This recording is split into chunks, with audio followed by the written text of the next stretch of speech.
تم زندگی کے کئی سال برباد کر چکی ہو اور آخرکار تم نے وہ فضول خواب چھوڑ دیا۔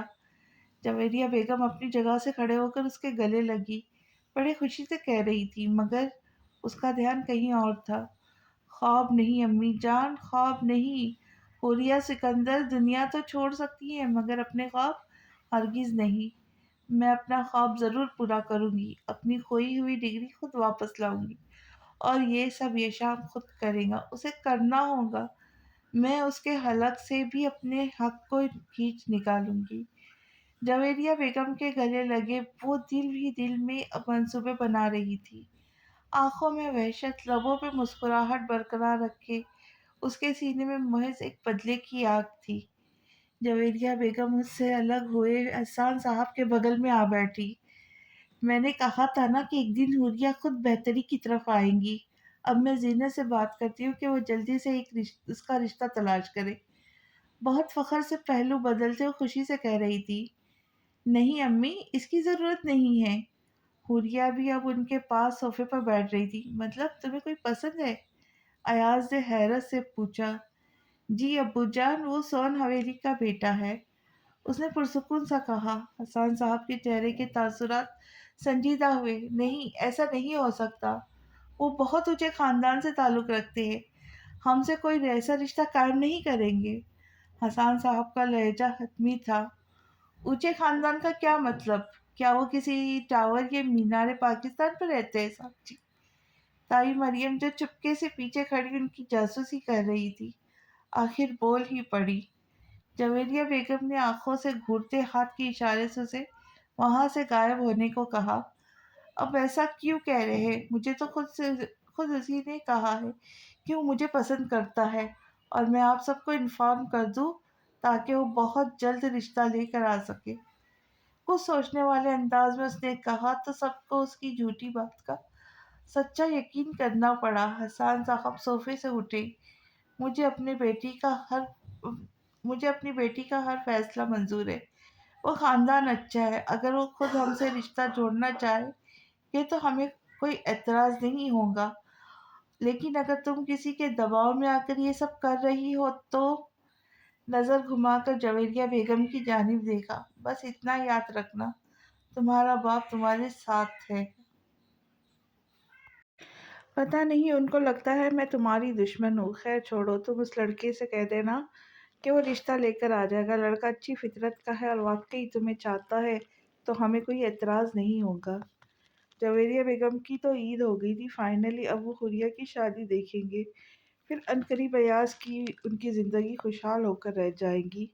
ایک ہنستا مسکراتا خوشیوں سے بھرا سکندر ویلا۔ رات کا گھپ اندھیرا تھا، سرد ہواؤں میں خنکی پھیلی ہوئی تھی، پیدل چلنے والوں کے منہ پر ہوائیں کسی تھپڑ کی صورت برس رہی تھی۔ اونچی عمارتوں میں بلبوں کی روشنی دیوں کی مانند جگمگ کرتی دکھائی دے رہی تھی۔ اسٹیئرنگ پر ہاتھ جمائے وہ وقفے وقفے سے اس کے چہرے پہ دیکھ رہا تھا، وہ بھی کسی خیالی دنیا میں مگن تھا۔ تمہیں پتہ ہے کیف کہ تم میں اور مجھ میں کیا فرق ہے؟ ایشان خاموشی سے اس سلسلے کو توڑنے کی کوشش کر رہا تھا۔ کیف نے گردن کا رخ اس کی جانب موڑا، لاپرواہی سے شانے اچکائے۔ یہی کہ تمہیں صرف لوگ پسند کرتے اور مجھے لڑکیاں۔ تم بہت کم بولتے اور لوگ تم سنجیدہ اور سمجھدار سمجھتے ہیں۔ بولتا تو خیر میں بھی کم ہوں، مگر جو کبھی زیادہ بولتا ہوں تو سب کو قائل کر دیتا ہوں۔ کیف نے اس کے چہرے پر دیکھا، وہ خود تعریف شخص تھا، اپنی تعریف خود کرنے والا۔ تمہیں نہیں لگتا یہ شام کہ تم اپنی خوبیوں کو کچھ زیادہ ہی بیان کرتے ہو؟ وہ کیا ہے نا بڑے بھائی صاحب کہ خوبیاں بیان کرنے کے لیے خوبیوں کا ہونا بھی تو ضروری ہے، ویسے بھی برائی کرنے کے لیے تم جیسے لوگ تو ہے نا، الحمدللہ بغیر معاوضے کے کام اچھے سے کر لیتے ہیں۔ کیف نے اس کے چہرے سے نظر ہٹا لی اور وہ مرر سے باہر دیکھ رہا تھا۔ کچھ لمحہ وہ یوں ہی چلتی گاڑیوں کو دیکھتا رہا، نہ جانے کیوں پر یہ شام سے بات کرنا چاہتا تھا۔ وہ اس کا چھوٹا بھائی تھا۔ کیف ہمیشہ سے چاہتا تھا کہ یہ شام اس جیسا نہیں بلکہ اس سے بھی کہیں زیادہ کامیاب انسان بنے، مگر اسے تو گاڑیوں سے یاد آ گیا۔ ایشان، تم نئی گاڑی لے رہے ہو؟ کیف کے ایک دم چلا کر کہنے پر اس نے حیرت سے اس کی جانب دیکھا۔ ہم وہیں تو جا رہے ہیں۔ کتنا ضدی تھا یہ لڑکا، اف۔ تم ایک کامیاب انسان بننے کی کوشش کیوں نہیں کرتے آخر؟ پہلو بدلتے کیف نے اکتاہٹ سے کہا۔ کامیاب اسے بننا ہوتا ہے جسے فیوچر پلان کرنا، اور فیوچر پلاننگ میں پہلا پوائنٹ شادی ہی ہوتا ہے۔ شادی مطلب خودکشی، اور خودکشی کرنے کے اور بھی کئی طریقے جس کے لیے میں اتنا گھٹیا ترین طریقہ نہیں اپنا سکتا۔ سو ان شارٹ یہی وجہ ہے کہ میں کامیاب انسان نہیں بننا چاہتا۔ دونوں ہاتھ اسٹیئرنگ پر جمائے، نظر سامنے سڑک پر مرکوز کیے، اس نے کامیاب انسان کا بیٹھے بیٹھے جنازہ نکال دیا تھا۔ تم بھی کبھی کسی کی زبان نہیں سمجھتے؟ کیف نے بے بسی سے کہتے کار کی سیٹ سے ٹیک لگا دی۔ اتوار کا دن تھا، دھوپ کی شعاعیں کھڑکیوں سے ٹکرا رہی تھی جیسے سنہری مخملی پردوں نے روکے ہوئے تھے۔ وہ اوندھے منہ بیڈ پر لیٹا ہوا تھا، بالوں کی حالت بالکل بکھری ہوئی تھی۔ کمبل کے ساتھ تو خوب کھیلا گیا تھا جو تھک ہار کر زمین بوس ہوا تھا۔ ایک تکیا اس کے سر کے پاؤں اور ساتھ ایک تکیا پاؤں کے پاس، تیسرا سائڈ ٹیبل سے گلے لگا ہوا تھا۔ لیمپ کے اوپری سر کو سولی پر لٹکا رکھا تھا جو سر جھکائے جان دینے ہی والا تھا۔ کمرے میں رکھے میوزک سسٹم سے ابھی تک ہلکی ہلکی میوزک کی آواز آ رہی تھی۔ شاید نہیں، یقیناً یہ شام کا ہی کمرہ تھا۔ کمرے کا دروازہ مسلسل دستک ہو رہی تھی۔ وہ کبھی یوں کروٹ بدلتا تو کبھی یوں، مگر جواب دینے کی زحمت نہیں کر رہا تھا۔ دروازے پہ کھڑے شفیق چاچا کو بغیر اجازت اندر آنا پڑا۔ کمرے کی حالت دیکھ کر انہیں کوئی حیرانی نہیں ہوئی۔ سب جانتے تھے کہ اس کمرے میں ایک خفیہ طوفان رہتا ہے جو کمرے کا یہ حال کرتا ہے۔ بقول یہ شام کے وہ ایک صفائی پسند انسان ہے۔ چھوٹے میاں جی اٹھ جائیے، صبح کے 10 بج رہے ہیں۔ شفیق چچا فرش پر گری چیزوں کو اٹھا رہے تھے۔ ایک تو آپ بھی مجھے بیوی کی کمی محسوس نہیں ہونے دیتے، صبح سے ہی صبح نیند سے جگانے لگتے ہیں۔ آنکھوں میں خماری لیے وہ خلقوں بدل رہا ہے۔ سچ کہہ رہے چھوٹے میاں، کر لے عیش، بیگم آئیں گی تو سیدھے ہو جائیں گے۔ شفیق چچا بھی مذاق کے موڈ میں تھے۔ چھوٹے چچا، ہماری اتنی اچھی قسمت کہاں۔ وہ بنگڑائی لیتے ہوئے اٹھ بیٹھا اور بیڈ سے اتر کر سلیپرز پہنے۔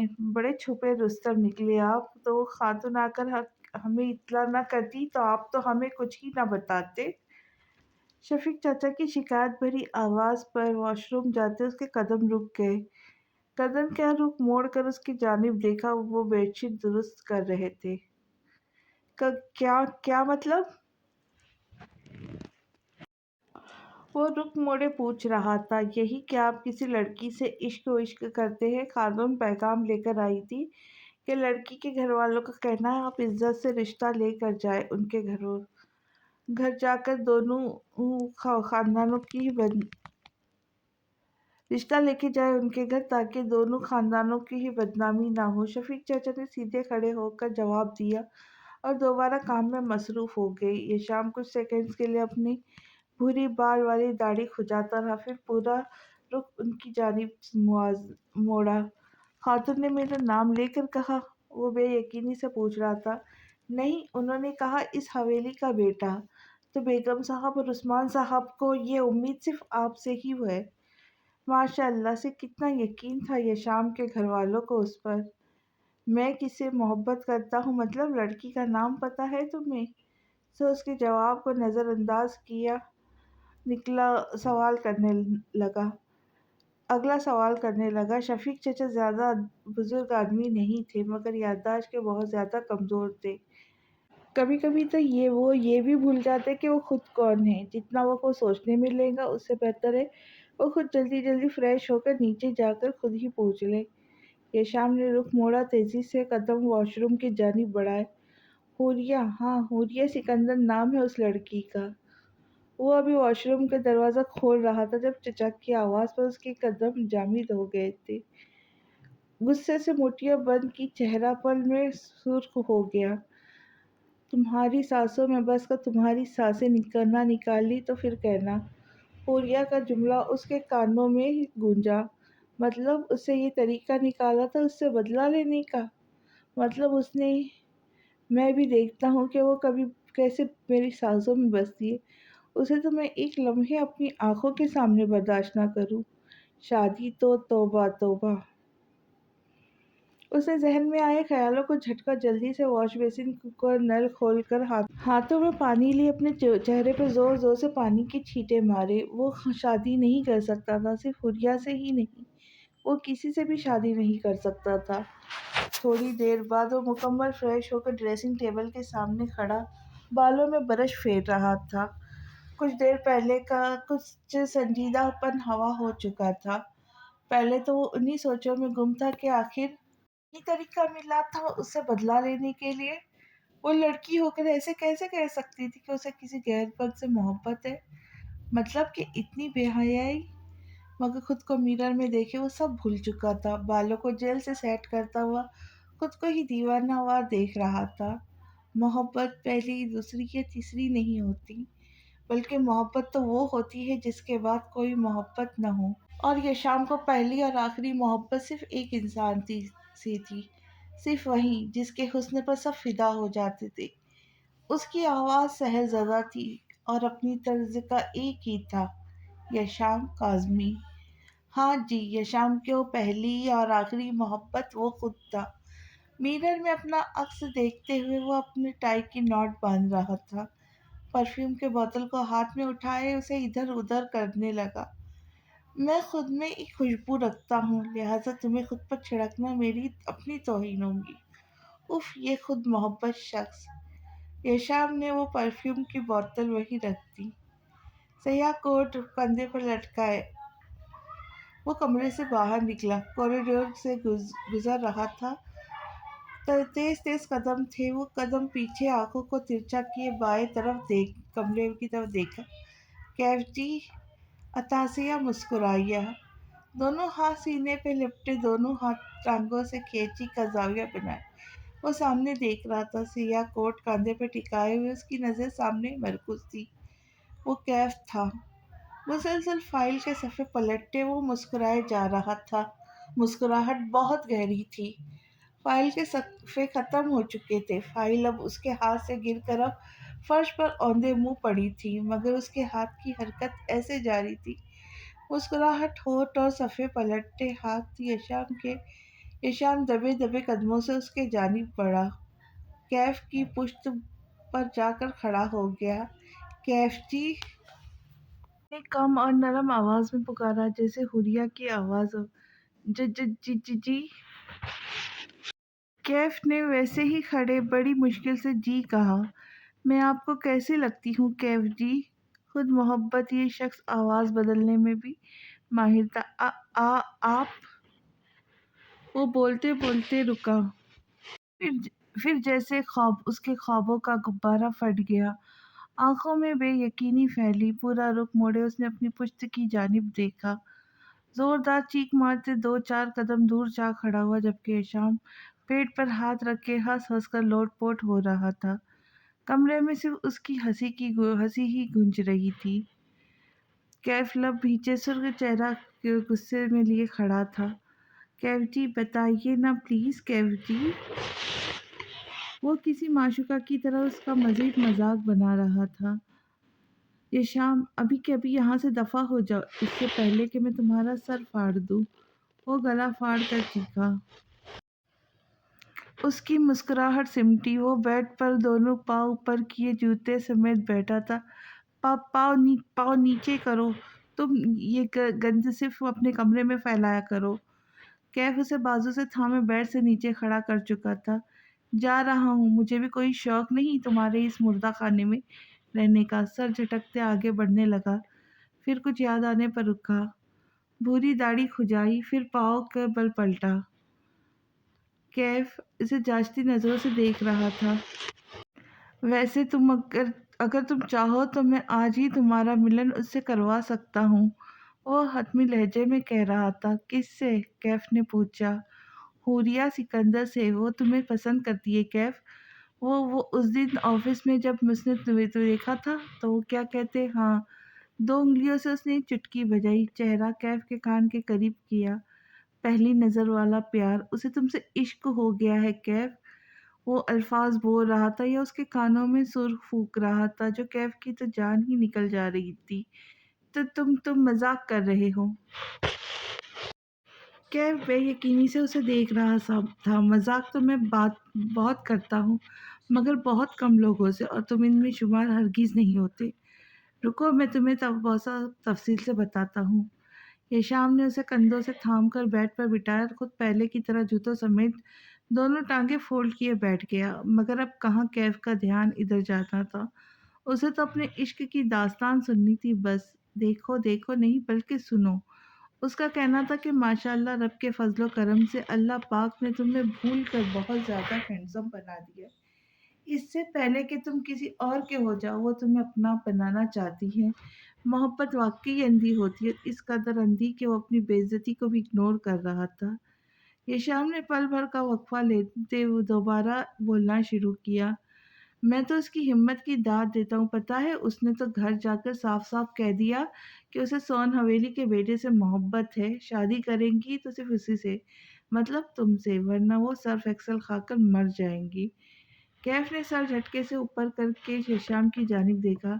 ہشام نے دیکھا کہ وہ مزید اس کے خیالوں میں گم ہوتا جا رہا تھا، لیکن اس کا ابو بہت سخت ہے، تو اس نے ڈر کے مارے کہہ ڈالا کہ تمہیں بھی اس سے محبت ہے، تم اسے نکاح کرنا چاہتے ہو، اس لیے صبح میں زینت آنٹی آئی تھی گھر کہ ہم لوگوں کو رشتہ لے کر جانا چاہیے، یقین نہیں آتا تو نیچے جا کر سب اپنی آنکھوں سے دیکھ لو۔ کیف اب اس کے چہرے کو دیکھ رہا تھا۔ وہ باتوں کی پل بناتے انسان کو ایک خوبصورت دنیا دکھا سکتا تھا، جیسے کہ اب کیف کو دکھا چکا تھا۔ کیف کے چہرے کے تاثرات غیر شناسا سے تھے۔ وہ اٹھا اور اب اس کے قدم روم سے باہر کی جانب تھے۔ یہ شام گردن کا رخ موڑے اس کی پشت دیکھ رہا تھا، پھر وہ جلدی سے بیڈ سے نیچے اترا۔ نیچے جا کر اس نے ابھی اپنے ڈرامے کو نیا رخ دیکھا تھا۔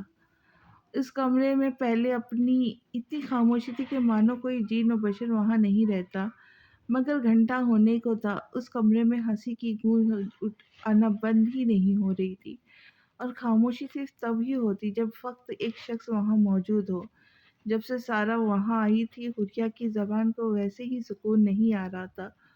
اوکے اوکے، اب اتنا بھی خوش نہ ہو، یہ نہ ہو کہ یشام صاف صاف انکار کر دے کہ وہ تمہیں جانتا ہی نہیں۔ نہیں سارا، ایسا نہیں ہوگا، وہ بڑا کٹی چیز ہے، میرا پیچھا ایسے نہیں چھوڑے گا۔ حریہ کے منہ سے گالی سنتے سارا نے کانوں کو ہاتھ لگایا۔ کسی کی آہٹ محسوس ہوئی تو لمحہ بھر کے لیے خاموش ہو گئی۔ وہ تائی مریم تھی، ٹرے میں کافی کے 2 کپ لیے وہ انہیں کی جانب بڑھ رہی تھی۔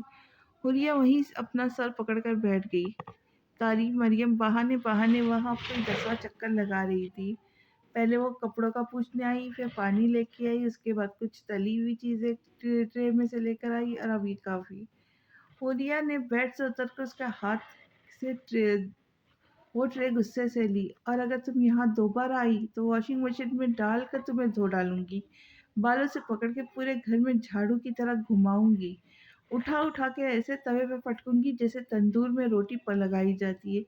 اور پھر خاموش ہو گئی، کیونکہ تائی مریم الٹے پاؤں وہاں سے بھاگ چکی تھی۔ اسے کچھ زیادہ ہی شوق رہتا تھا حریہ کی جاسوسی کرنے کا۔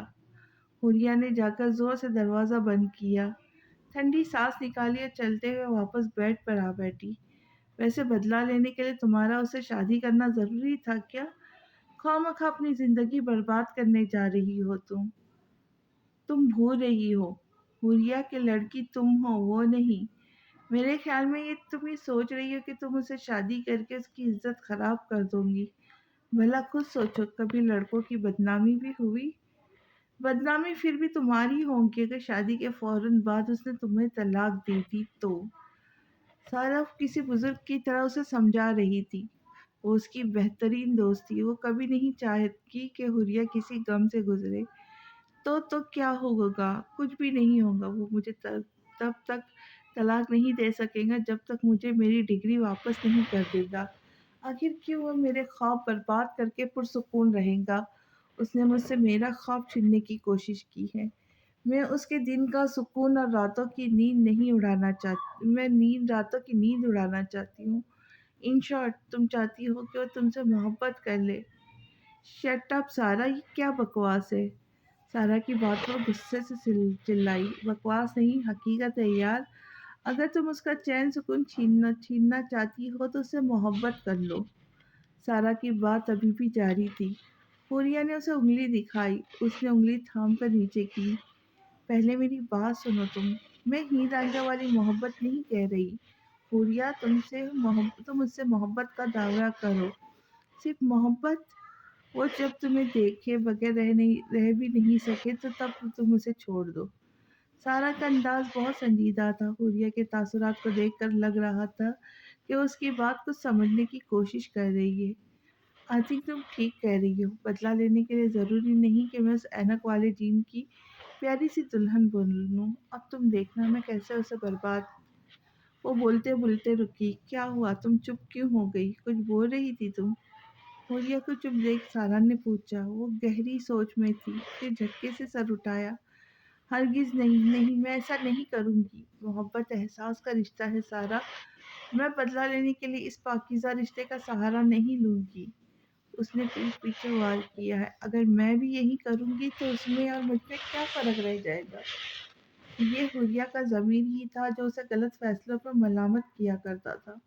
نہ جانے لوگ کیوں محبت کر کے چھوڑ دیتے ہیں، کیا وہ بھی بدلہ لینا چاہتے ہیں؟ اگر ایسا ہے تو وہ صرف نفرت کیوں نہیں کرتے؟ کسی کو اپنی نفرت میں جلانا بھی تو بدلہ ہوا، پھر لوگ کیوں محبت کا سہارا لیتے ہیں؟ یقیناً وہ احساسات سے کھیلنے والے منافق لوگ ہوتے ہیں، اور حوریہ سکندر اپنے نام کی ایک ہے۔ وہ خود کو بھی کبھی منافقوں کی میں شمار نہیں ہونے دے گی۔ ملیں گی شیخ کو جنت، ہمیں دوزخ عطا ہوگا، بس اتنی بات ہے جس کے لیے محشر بپا ہوگا۔ رہے دو فرشتے ساتھ، تب انصاف کیا ہوگا؟ کسی نے کچھ لکھا ہوگا، کسی نے کچھ لکھا ہوگا۔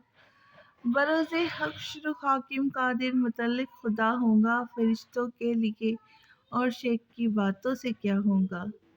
تیری دنیا میں صبر و شکر سے ہم نے بسر کر لی، تیری دنیا سے بڑھ کر بھی تیرے دوزخ میں کیا ہوگا؟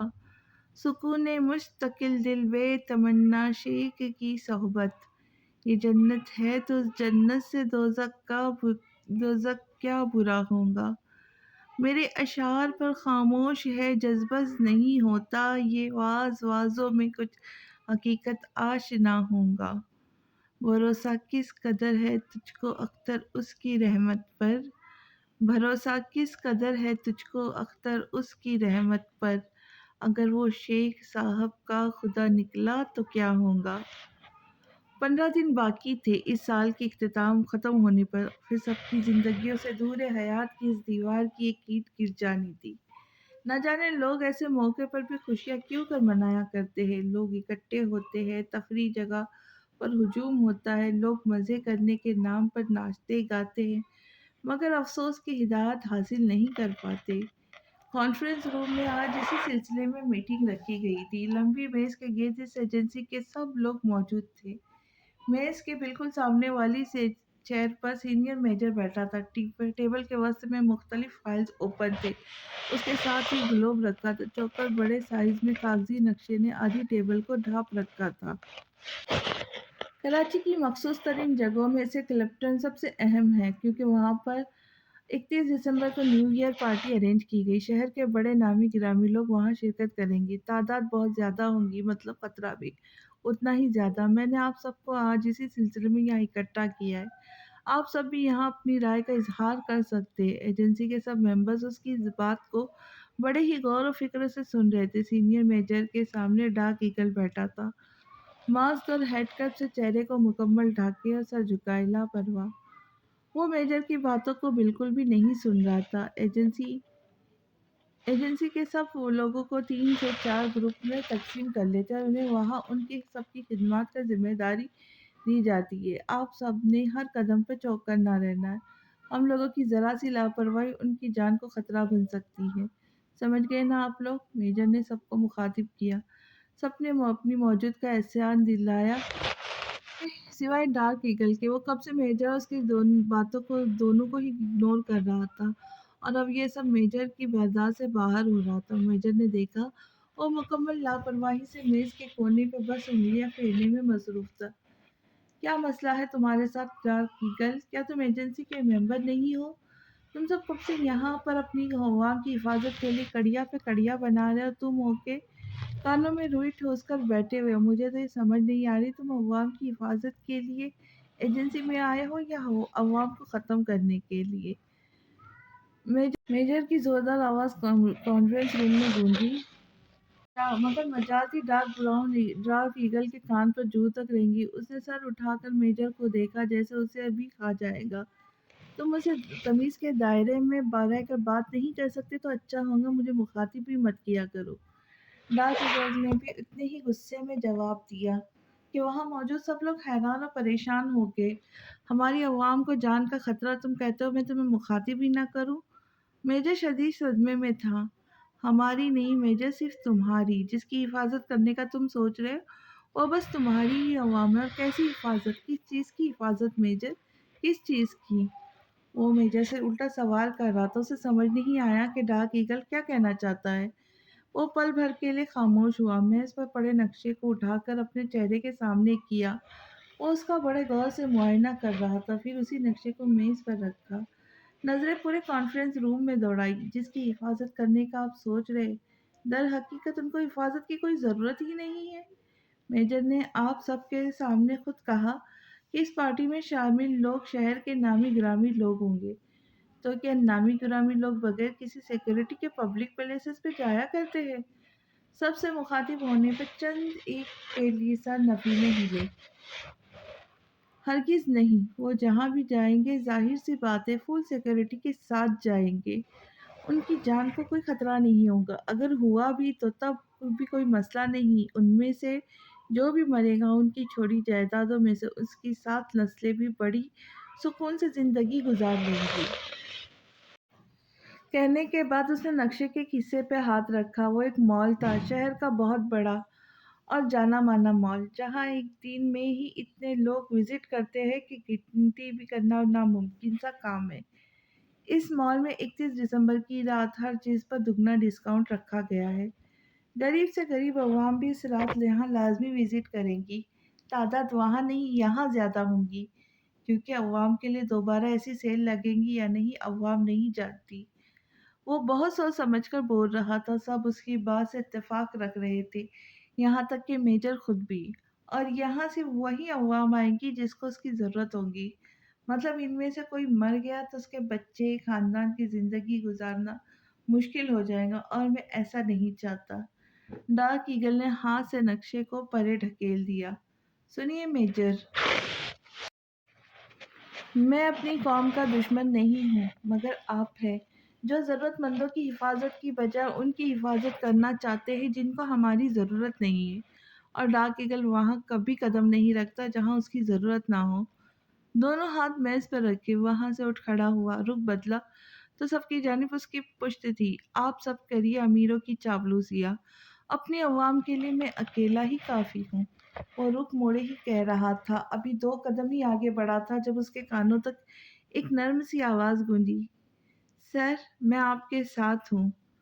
ایگل نے گردن موڑ کر دیکھا تو وہ اینجل تھی۔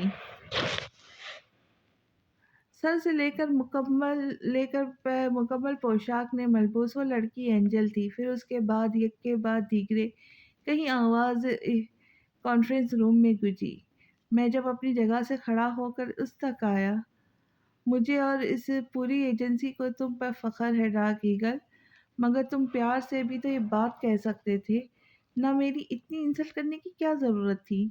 میجر نے اس کے کندھے پہ ہاتھ رکھ کر کہا تو کانفرنس میں سب کی دھیمی دھیمی سی ہنسی کی آواز آئی۔ سوری ایگل خود بھی مسکرایا، سوری میجر، میں لاکھ کوشش کر لوں مگر غلط بات پر میرا تمیز والا فیوز اڑ جاتا ہے۔ اس نے مسکراتے ہوئے معذرت کی۔ میجر نے سمجھنے والے انداز میں سر ہلایا۔ لاؤنج میں ابھی تک سارے سکتے میں تھے۔ کیف کو بھی محبت ہو سکتی ہے، وہ بھی شادی سے پہلے۔ عثمان صاحب اور شائستہ بیگم نے تو کبھی خواب میں بھی نہیں سوچا ہوگا۔ سب کے چہرے پر عجیب تاثرات تھے، ابرا گمسم سی اپنے پاس ناول رکھے اپنے خواب کو ترتیب دے رہی تھی۔ اس کا خواب الٹ چکا تھا، حوریہ اس کی بھابھی تو بن رہی تھی مگر یہ شام کی بیوی نہیں۔ ماما وہ لڑکی اتنی پیاری ہے، اتنی پیاری ہے، میں آپ کو کیا بتاؤں کتنی پیاری ہے۔ میں تو کہتی ہوں کیا قسمت ہے کیف بھائی کی۔ ابرا کی خوشی بھری یہ آواز نے لاؤنج کے اس حصے میں جان ڈالی۔ ایشام جو ہاتھ میں ریموٹ تھامے بیٹھا تھا نظریں گھما کر ابرا کو دیکھا۔ کیا قسمت نہیں کہا، کیا قسمت ہے، بڑے اونچے لیول کی ہے وہ، آتے ہی اسے بالوں سے پکڑ کے پوری سون حویلی میں گھسیٹا کرے گی۔ ایشام نے کیف کے مسکراتے لبوں کو بے جان کر دیا۔ اسے یشام کی باتیں اکثر بری لگتی تھی مگر آج والی بات تو، یشام تم اس طرح یوں سب کے سامنے اس کی انسلٹ نہیں کر سکتے۔ کیف نے ناگواری سے کہا، ٹھیک ہے اس کی نہیں کر سکتا مگر تمہاری تو کر سکتا ہوں۔ وہ بھی ٹھہرا یشام، سیدھی بات کا سیدھا جواب کہاں سے دیتا۔ شائستہ بیگم جو صوفے پر عثمان صاحب کے ساتھ صوفے پر پریشان بے نیاز پر شان میں بے نیازی سے براجمان ہو کر ان کی باتیں سن رہی تھی، یشام کی باتوں کو نظر انداز کی کیف کے پاس آئی، اس کا ماتھا اپنے ہاتھوں میں تھام کر چوما۔ اللہ تمہیں ایسے خوش رکھے، اگر وہ تمہیں پسند ہے تو میں اس کو ضرور تمہیں لا کر دوں گی۔ خدا تمہاری قسمت چاند تاروں جیسی روشن کرے۔ وہ بہت دل سے دعا دینے لگی۔ چاند تو خود ہے امی جان، مگر تارے آپ کے بیٹے کو دکھائیں گی، وہ بھی دن میں۔ یہ شام تھا کہ ہر کسی بات میں ٹانگ اڑائے جا رہا تھا۔ شائستہ بیگم نے اس کی طرف دیکھا، وہ ہنس رہا تھا۔ تم اس طرح سے میرے بیٹے کی بے عزتی نہیں کر سکتے یشام، میں تمہیں کچھ نہیں کہتی، اس کا مطلب یہ نہیں کہ تم دن بدن بد تہذیب ہوتے جاؤ۔ تمہیں کس نے حق دے رکھا ہے کیف کی سب کے سامنے بے عزتی کرنے کا؟ وہ اس حویلی کا بڑا بیٹا ہے، خبردار جو آج کے بعد اس سے اس لہجے میں بات کی تو۔ شائستہ بیگم بولنے پر آئی تو غصے سے بولتی ہی چلی گئی۔ یہ شام تھا کہ ان کا رویہ دیکھ کر دنگ رہ گیا، وہ کب سے میرا بیٹا کرنے لگی تھی۔ بھلا شائستہ بیگم نے آج سے پہلے اتنا تلخ لہجہ اس کے ساتھ نہیں اپنایا تھا۔ یہ شام نے ایل ای ڈی کا ریموٹ صوفے پر رکھا، غصے سے کوٹ اٹھاتا راہداری سے باہر نکل آیا۔ وہ جب غصے سے باہر آ جاتا تھا تو ہفتوں تک گھر واپس نہیں آتا تھا، کبھی کبھی تو مہینے بیت جاتے تھے۔ یہی سوچتے ہوئے عثمان صاحب بھی ننگے پاؤں راہداری کی جانب دوڑے، مگر وہ دھن سے گاڑی بھگا کر وہاں سے غائب ہو چکا تھا۔ عثمان صاحب کو اداسی سے واپسی پلٹ کر دیکھ کر ابرا کی آنکھیں نم ہو گئی۔ کیف نے اسے مخاطب کرنا چاہا مگر پھر ارادہ ترک کر دیا۔ مہرو ایسی لڑکی تھی کہ اسے تو جہاں بات ٹھہری ٹھہری اس کے سامنے اس کے اپنوں کے ڈانٹ دینا بھی مطلب اس کو رلانا ہی تھا۔ چھوڑو اسے، میں آج رشتے والی کو بھیجتی ہوں کہ وہاں جا کر اطلاع کر دے کہ ہم کل رشتہ لینے آئیں گے۔ شائستہ نے دوبارہ کہتے اس کا ماتھا چوما، رشتے کی بات سن کر اس کے دل تک کو گہرا سکون ملا تھا۔ عثمان صاحب جو راہداری سے ننگے پاؤں واپس لوٹ رہے تھے، ابرا نے صوفہ کے پاس سے ان کے جوتے اٹھا تیزی سے ان کی طرف لپکی۔ اس نے ان کے جوتے فرش پر رکھے۔ عثمان صاحب نے جوتے پہن کے ابرا کی طرف دیکھا، پریشان نہ ہو، وہ جلد ہی آ جائیں گے واپس۔ ابرا نے اپنے باپ کی نم آنکھوں کو دیکھتے تسلی دی۔ شائستہ نے آج اچھا نہیں کیا، یہ کیوں گھر کے بچوں پہ فرق لانا چاہتی ہے؟ اس طرح تو یشام مجھ سے دور ہو جائے گا۔ نہیں نہیں، میں ایسا نہیں ہونے دوں گا۔ وہ میرا بیٹا ہے، میں اسے کبھی خود سے دور نہیں کروں گا۔ وہ دل ہی دل میں گفتگو کر رہے تھے۔ ٹھنڈ کے موسم میں ہیٹر کی گرمائش میں اس کی روح تک کو سکون مل رہا تھا۔ سیاہ بایا بلبوس وہ اس آفس کے ویٹنگ روم میں بیٹھی تھی، اس کے ساتھ کافی تعداد میں اور بھی لڑکیاں بیٹھی تھی، ایک دوسرے سے باتوں میں مشغول تھی۔ ایک وہ تھی جو سوچوں سے ایک جنگ لڑ رہی تھی۔ انسان اپنے پسندیدہ کام کے آگے پیچھے جتنا مرضی دوڑ لے مگر جب تک اس میں رب کی رضا شامل نہ ہو تو زمین آسمان ایک بھی کر لے تو بھی اپنے مقصد نہیں پا سکتا۔ خدا جانے اس کی قسمت میں آج کچھ تھا یا نہیں، یا پھر وہ آج بھی یہاں سے خالی ہاتھ لوٹ جائے۔ 3 گھنٹے بیت چکے تھے اسے یہاں آئے ہوئے مگر ابھی تک کرن کی کوئی امید نظر نہ آئی تھی۔ دروازہ کھلنے پر اس نے سر اٹھا کر دیکھا۔ لیسن گرلز، آج انٹرویو کا کام ختم ہو چکا ہے، ویسے تو اتنا جلدی ختم نہیں ہوتا،